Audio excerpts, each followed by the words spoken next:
All right, guys, the draft lottery's over. We know who's drafting where. Let's just do a mock draft and see where everyone's going. It's the Hoops Nerd Show.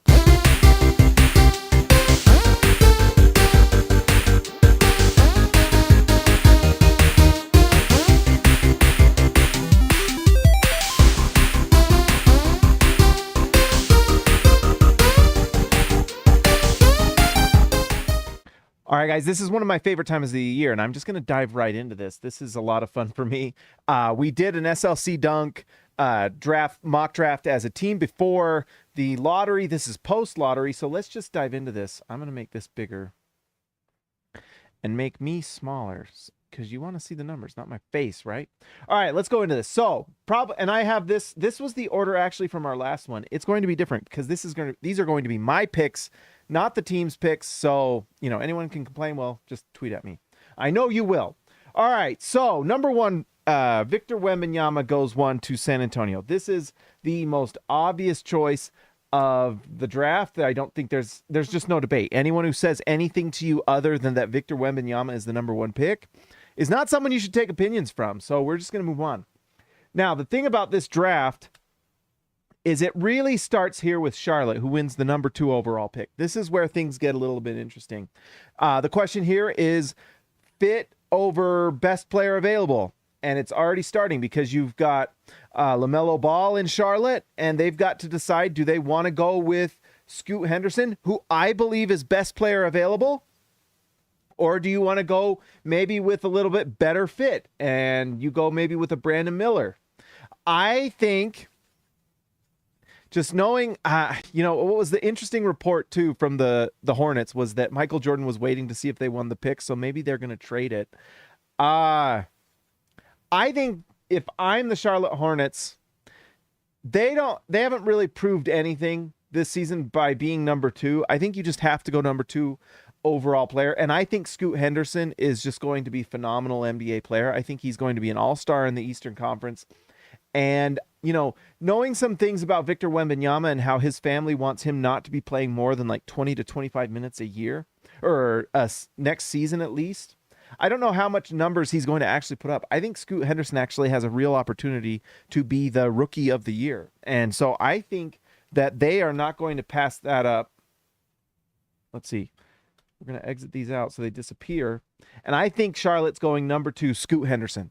All right, number 3, it's Portland. Now, they may be trying, the reports are that Portland is likely going to trade out so that they can get someone to play with Damian Lillard. And then those weird cryptic tweets from Dame said that if they want to if the fans want to trade me, then trade me.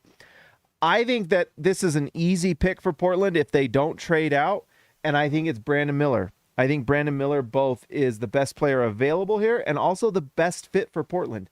Now, if Brandon Miller goes 2 to Charlotte and they go for a fit, someone that can fit kind of next to LaMelo Ball instead of maybe getting the ball out of his hands a little bit. Although I actually think Scoot can play next to LaMelo Ball. I think LaMelo can play off of him. We saw that LaMelo can shoot the ball, and there's nothing wrong with having 2 incredible ball handlers. And especially with LaMelo's size, you can just have 2 point guards, one at the 1, one at the 2. And so I think that's totally fine. So Brandon Miller goes 3 to Portland, unless there's a trade. And then we're not doing trades. We're just going straight up what I think will happen and kind of a big board of my own. All right, so the big surprise with the draft was that Nate picked Case and Wallace at number 4. I felt like that was too high because the next best player available is Amen Thompson. I actually think Amen has a chance to go in the top 2 or 3. I think he's likely going to be 4 to Houston. I don't know if Houston wants to pick Amen Thompson, but to me, he's just the best player available, and they need a point guard. And I think Amen Thompson is being underrated in this draft with how smart he is, how hard he plays defensively, high character, really smart, just overall, just a great prospect. Yeah. Now, he does not have a consistent outside jump shot, and he's working on like a mid-range jump shot that he's doing. But the absolute incredible penetration is there. So the upside with him is incredible. And so I just think it would be a bad idea not to take Amen Thompson. So I'm going to take him number 4 for Houston. Now, Detroit, the biggest losers of lottery night, who had literally the worst record in the NBA, dropped to 5. Just brutal. I think right here, it's a pretty easy pick for them. They've got Cade Cunningham, who's going to be coming back. We saw, now I can't think of his name, the point guard that was just got better and better over the length of the season. Last year's rookie. What was he? Let me know in the comments. I can't remember, but he was phenomenal as the season went along. This is a great spot for Cam Whitmore, and he can play next to Cade Cunningham. He can fit right in. They have a lot of good things going. And then Cam Whitmore is honestly one of those guys that everyone is excited about coming out of high school. He was injured during the college season, had a lot of kind of setbacks that way. And I know he's got to learn a little bit more about how to pass the ball, to be honest, just playmaking in general. But man, the physical tools are incredible. His draft combine numbers were fantastic. So Cam Whitmore is going 5 to Detroit. That's, to me, the best choice for them. It's just the best player available, and they need to take that guy because he is fantastic. Now we're at Orlando. This is where things get really interesting. What are they going to do? What are they going to... I think Orlando wants to win. We saw them drop in this draft order because they were winning games last year. Orlando's going to be good next year, guys. They are a good basketball team, and they have 2 picks in the lottery here that they're going to add. So wouldn't be surprised if Orlando actually trades out of number 6 just to see if they can get some veteran talent to put around Wagner and Banchero. I think what they need is just some defensive oomph. I think they are going to get a guy that can fit in next to those guys. I think they want someone that isn't going to take the ball out of Banchero's hands because, in my opinion, Banchero is going to be just phenomenal. I think they take Jarris Walker here at 6, and he is that defensive stud, kind of that Draymond mold where he can just play incredible defense, defensive player of the year type defense on one end, and then on the other end he can hit shots, he passes the ball, he just does all sorts of things to help you win games. And if there's one thing that Orlando needs, it needs winning players, and Jarris Walker to me is a winning player. I don't think he's got I don't really feel like he has superstar upside, but I think that's why he makes such a nice pick for Orlando because he fits with what they have. I do think you could argue he's the best player available. But he's basically at this point, these 5 guys right here have potential to become real, like, on the ball stars. I think Jarris Walker is the first, like, the best role player available. And I think that fits perfectly with what Orlando needs. Just a defensive stalwart will be a starter for them very quickly. Indiana tried to tank their way down here. They were not lucky and did not jump into the draft. And this is where things get interesting. In fact, I'm going to just start pulling up rosters a little bit just to make sure I'm not forgetting anyone. They have Halliburton. Okay, come on. Indiana Pacers. So basically the core of this team is... What is Google saying Domo? He's on the... What's going on? Anyways, the core of this team is Tyrese Halliburton, Ben Mathurin off the bench at guard. So there's not there's not really a ton of players here that you're like, we can't draft a guy because we want a spot. But basically, we do know that Tyrese Halliburton is a big time part of the future of this team. Along with Benedict Mathurin, he's going to be on them for a long time. I would consider maybe Anthony Black for this team because I think he's someone that is going to be a really nice point guard, but they are not going to want to have him because of Halliburton. This is a team where you maybe start thinking about Cason Wallace because could he play next to Halliburton, although he's not big. And so I think Cason Wallace is a guy that will fit next to a really nice wing.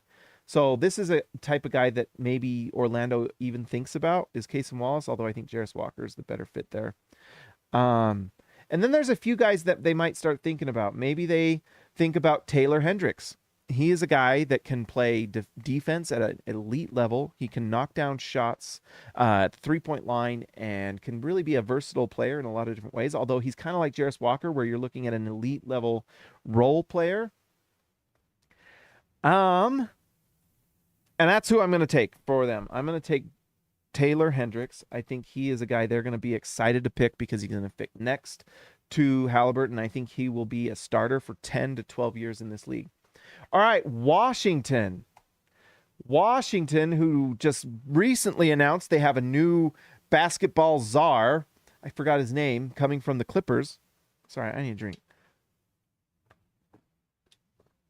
I think that they are going to be looking for some sort of point guard. They are going to be looking for someone. They have been looking for a point guard for a while. Last year they draft, wasn't it Johnny Davis?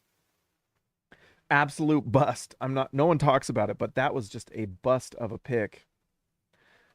Let's see. Let's pull this up. I just want to make sure I'm saying his name right. Corey Kispert, they have shooting the ball. He's okay. I like Denny Avdia. Man, he's a bust when they don't even show him. Anyways, they are looking for a point guard of the future, and I think this is a pretty quick and easy pick. Anthony Black is a guy that can build a culture with the team. I actually think there's a little bit of opportunity for him to become really good because of his defensive ability. He's like, at the combine, he was a little smaller than I thought. He was like 6'5" without shoes, which is still pretty good. 6'7", obviously, when he's wearing his Jordans or whatever he's going to wear. He's going to be an incredible defender. His passing is fantastic. He's got that dog in him, as they say. He's a guy that would fit really well with the Wizards, and I think he's a guy that could be a lot of fun and could do a lot of nice things for them. Now, the thing that needs to come around for him is the shooting. Can he become an at least average NBA shooter with his tools, with his size, with his demeanor, and the defense and everything? If he becomes even an average NBA shooter, then that is a really nice player for them, and maybe a little star potential we could see. All right, my beloved Utah Jazz. Maybe I did this to make myself happy. Maybe I tweaked things just a little to make sure he was here. But the Jazz are just out of their minds with happiness, and they get Ausar Thompson, the other Thompson twin. He is similar to Amen in a lot of ways, both because they're twins and also because they play basketball in a very similar way. He's not the on-ball guy that Amen is, but I actually feel like he could be a little bit of that if he actually got the opportunity. It feels like Amen is always the default point guard and Ausar plays off the ball. But both Amen and Ausar play high-level defense and have a chance to be elite defenders in the league. He is a great passer, unselfish, defends, like I said, and then the athleticism with Amen Thompson and Ausar is the thing that makes them absolutely incredible. What they do as athletes is just remarkable. So the only thing is the shooting. Can he become a shooter? There were moments where they showed flashes with Overtime Elite. Will they do that in the NBA? We will see. I'm actually fascinated to see what happens because Overtime Elite, you can bet, is just rooting for those guys to do well. I bet they have put so many efforts into those guys because, if this goes well, then that means maybe in the future they get other big time names, other big prospects that might want to develop in a different avenue. We're already seeing players like Scoot take the G League route. The Thompson twins go with Overtime Elite. Brandon Miller's the best player available in college, but man, there are just more and more opportunities for these guys to develop with different programs. So really interesting stuff.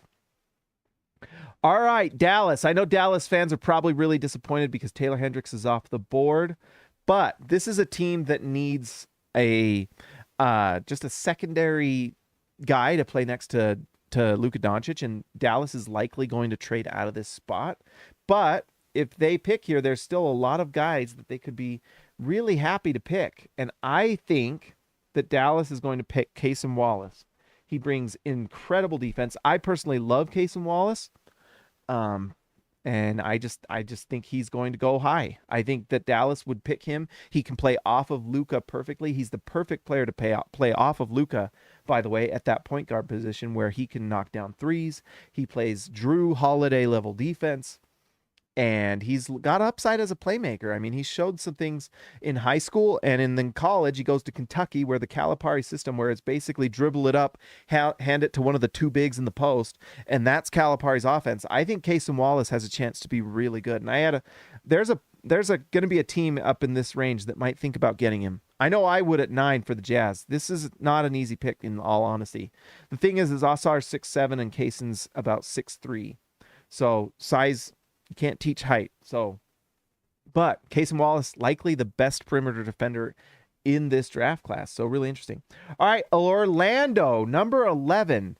They get another lottery pick. So that Chicago Bulls trade was fantastic for them. They are already coming out with this with Jarris Walker. And I think like I said before, this is a team that's kind of looking for guys that can help them win games. They got a defensive monster in Jarris Walker. I'm just trying to think. This is where I'm not quite sure what I'm going to do. there's, I used to be so high on Nick Smith, but he's kind of fallen on boards. Uh, man, who do I like for? Grady Dick brings the shooting, and I know a lot of people think Orlando like him for the shooting. And one of the things Orlando did struggle with last year is just scoring. They just need shooters, and they don't have a lot of it. Banchero's going to get better at shooting, and maybe you get a little bit of that with Jarris Walker, but you're not looking at him as like a volume 3-point shooter. But at the same time, Grady Dick's defense is not particularly great. Guys, I'm not quite sure what I want to do here. You know what? I'm going to just give them Grady Dick because that does bring shooting, and I do think that he's a player that, with his height and with his shooting, he's going to find minutes on the floor with Orlando. So that's what I think they're going to do. All right, Oklahoma City, renowned team to just go best player available. And right now, the way they're built, they do not really need a guy that contribute right away. And so I think Oklahoma City might be a team that kind of swings for the fences. And I think they are going to take G.G. Jackson. There's some things that you don't really love with him, with kind of attitude and defensive, just like his motor in college. But maybe that was just a college thing, and maybe he comes to Oklahoma City and does a really nice job with them. I think the upside is massive there with his height. I mean, he's like 6'9", and the offensive tools are incredible. So there's some superstar potential there. There's also a really low floor for a guy that did not show kind of the mental things you really want to see. But I think if he goes to Oklahoma City, they got a great culture there. They got guys that are developing, and I think he could find some minutes off the bench and could be really solid. And who knows, maybe he works his way into the starting lineup. All right, next we've got Toronto, who had some big changes, and it sounded like they were going to make some big moves. There's some guys here. Let's see. Dariq Whitehead went so high last time. It's pretty surprising to me. You know what? He measured at 6'10", although they need shooting in Toronto. So you know what? They might not be able to re-sign, what's his name? This is what happens when you go live, is you forget names sometimes. Fred VanVleet. I don't know if he's going to be there next year, and they might be looking to trade him to get more draft capital and rebuild their team. I think Kobe Buffkin is one of these guys that's rising, and if he's there at 13, this is a nice pick for them. He's one of those guys, when you watch him, you just think, why isn't he higher? Why isn't he getting more love? I think he could fit really nicely with them. He's got a really nice game. He can score the ball. He can do a lot of the things that Fred VanVleet did. Maybe not quite at the same level, but he's going to be nice for them. And so I think Kobe Buffkin goes there. All right, we're now at New Orleans, number 14 in this draft. Just barely missed out on the playoffs. I think they are looking for a little bit of just control and scoring. I really love Jalen Hood-Schifino, and so I'm giving him to New Orleans at 14. I think he can handle the ball and set guys up with all the talent they have there. I think he has a chance to be one of the steals of this draft. He's really solid. Atlanta at 15. I wonder if they're just going to go best player available. And I think at this point, you can be happy picking Keontae George. He's a little undersized, but he can absolutely score the ball, and he has potential to really score it in the NBA. And so I think he has a chance to be really nice there. I think he can be really good. All right. It's now my turn again to pick for the Utah Jazz. And Jazz fans who follow this channel, guess what? I'm going to pick who I want and who I think could be really good. The Jazz already in this draft got Ausar Thompson, and I think they are going to be looking for some sort of guard help, although they also are just going to go completely best player available. Jordan Hawkins is someone to think about, but he's more of just a shooting guard, and I don't know if there's a massive ceiling there. I actually like Chris Murray a lot. I think he's one of those guys that's going to be really solid in the NBA. I don't know if he's got star potential, but I think he's going to be better than people think. Man, this is a tough choice at this point. And you know what I'm going to do? I'm even going to see if I'm missing someone that's jumped on draft boards. Kind of in this range. Yeah, there's Jet Howard. You know who I really kind of am intrigued by is Leonard Miller. with his athleticism and size. His switchability is really nice. It's you see, I think this is kind of where it gets really tough because I think a lot of good players have been taken. Um, I really liked Nick Smith Jr. for at this range earlier in the year, and I think he had some injuries that held him back. I think he's going to be better. You know what? I'm just going to do it. I don't care. I would think about Leonard Miller, but that's more of an upside pick. I'm going with Nick Smith Jr. I think this might be a little of a steal for the Jazz. And I'm going to take him at 16 because I think at worst, he's going to be a high-level sixth man for them. All right, the Lakers get pick number 17 after just barely getting eliminated from the playoffs. This is a team that should just be picking best player available. Who knows what happens with LeBron James? I don't really think you want to think about this pick in regards to LeBron James. I think you want to just go with best player available. And that's why I think Leonard Miller is a really nice choice. Did you know he actually grew an inch since he last measured in last season in the G League? He was at like 6'9". He goes to the combine. He measures 6'10".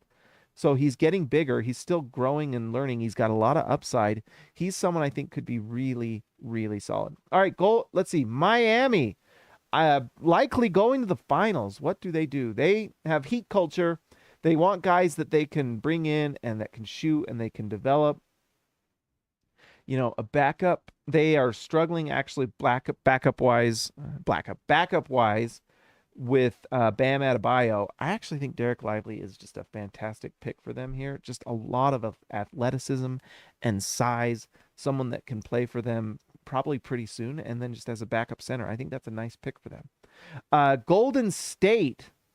Golden State will come into this. They have not done particularly well in the draft recently. Even with the good picks they had, they didn't really any of them contribute to this last playoffs, and it's part of why they couldn't make it far. I mentioned him before. I like Chris Murray. I think he's better than people are giving him credit for, and I think he's a good fit there. Houston has another pick. I'm trying to think. Bilal Cole, he's one of these guys that I would think about. Just the size and measurements. Let me see if I'm missing anybody here. Yeah, Ryan Rupert. I have a hard time with just guys based off of just pure measurements, but sometimes they turn out to be really great. I'm going to go here with Bilal Coulibaly. I think he has a chance to be really solid. His measurements are good, and he's showing a little bit of signs that he could be something pretty nice. All right, we've got 2 picks in a row for Brooklyn. I think this is a good spot to go for Dariq Whitehead. I think he'll get minutes, and I think he has a chance to be better than what he showed because I think he was injured, dealing with a lot of injury stuff, and I think he can go there and be really good. Then I think Bryce Sensabaugh as well. There's some things with him that make you nervous because he doesn't seem like he was super interested in defending players while he was in college, but I think his offensive game is really impressive, and they could use a little bit of offensive punch. And so I think these two are pretty nice pickups for them. Dariq Whitehead, who might be kind of a reclamation project, and Bryce Sensabaugh, who can absolutely score the ball. All right, Portland at 23. I think this is a great place to take Jordan Hawkins, who I think is going to be solid, although I think there's a little bit of a ceiling there. We'll see how good he can be, but I think he's a winner, and I think he would fit nicely and may even get minutes next to Dame. So we're going to go there. Sacramento now at 24. I think this is a nice spot for them. I think they have a really just complete team. I like this. Let's see. I like Ryan Rupert here. I think his upside with his just measurables are awesome.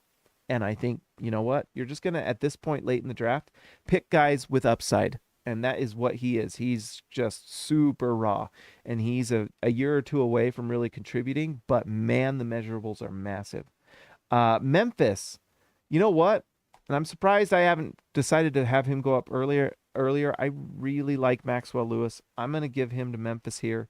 He looks like he has a chance to be really nice. He just has that game that just looks like it'll translate. It may not, but just with his size and his scoring ability, it's great. Jet Howard has fallen a lot. Let's give Jet Howard to Indiana. Jet Howard, who showed in college he can absolutely score the ball.